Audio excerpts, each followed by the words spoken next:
Hey guys, it's James from Knee Golf. Welcome back to the channel. Okay, today we're going to think about how do we load our shoulders in the golf swing, and how can we load them more for a draw or more for a fade.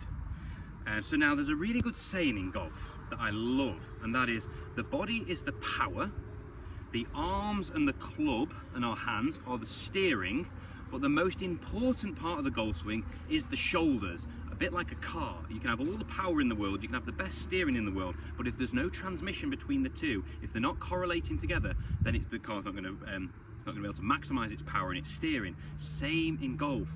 If our shoulders aren't working correctly, the whole golf swing falls apart. So it's imperative that we get our shoulders coiling and unwinding well through the golf swing, because if you get that right, you're going to get so much better. But let's have a little bit of a think about this. Now, we know from one of our other videos that we're looking to pivot our hips and our shoulders around our spine, perfectly square around that axis. But we can load our shoulders in different ways. So I could load my shoulders in a draw biased way. So I'm going to do the same thing. I'm going to focus on my pivot, but I'm going to pivot more for a draw. Here's me going to pivot more for a fade. Now you'll probably notice that my arms on the draw turn are more lower. On the fade turn, they're higher, but I'm not actually manipulating my arms into position. I'm letting how my shoulders are coiling allow that to happen, because that's what's going to change the path of how our arms are functioning, which is going to allow us to be able to hit the draw or the fade a little bit more. So if I want to draw, I'm going to allow my right hip to pivot, but I'm just going to allow my left shoulder to pivot more around. Now I'm not going this way, I'm going this way. I'm just allowing it to pivot lower and more in, because that's what allows my arms to lower and to swing back on a better swing plane. If I wanted to fade this ball, I can do that, that's fine. I just need to pivot differently. I'm going to let my right hip pivot, and my left shoulder isn't just going to go as far around, as in it's going to go a bit more down than it is around. So draw, right hip's going to pivot, left shoulder's going to go around, arms are lower, all of a sudden I can hit the draw.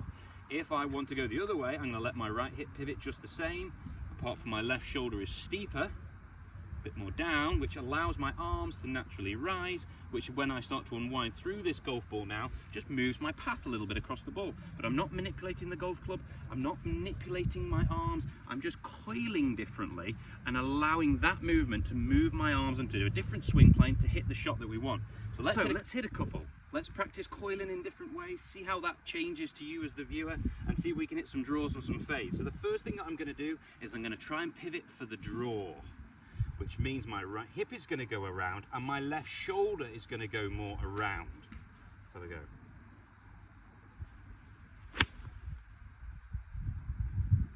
All of a sudden I feel like the ball wants to start right and turn in, and we're fighting the wind a little bit here, but it was trying to turn. I could feel that motion of what we want to be able to feel for the draw. Let's have another one.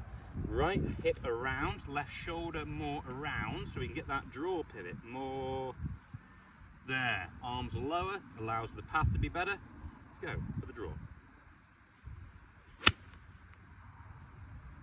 All of a sudden again it feels like it wants to start right and turn into the wind. So now let's imagine then that we wanted to pivot more, or turn our shoulders more, sorry, for a fade. So that was where we would need to feel that I would load my shoulders more this way. Now I haven't, like I said before, we haven't forced our arms up. I'm just pivoting my hips and my shoulders differently. My right hip is going around just the same, apart from my left shoulder is going more down than it is around. And that's what allows my arms to get a little higher, allows me to be able to move the path without manipulating anything with my arms. So now let's have a couple where we're trying to feel the fade load of the shoulders. So let's go for it.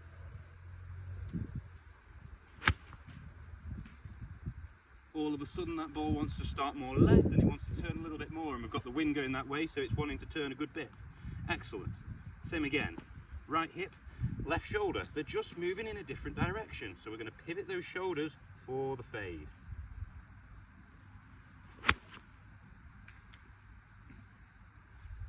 All of a sudden the ball wants to start a hair left and fade back onto our target. So we can load these shoulders in different ways. We can load them more for a draw, We can load them more for a fade. If you can get them functioning well, if you don't understand how the shoulders are working in the golf swing, it's going to make it so much easier. But the most important thing is everybody sees and feels the swing differently. So take every video with a pinch of salt that's out there on YouTube or social media. The most important thing is you understand your swing pattern and you know the feelings that are right for you.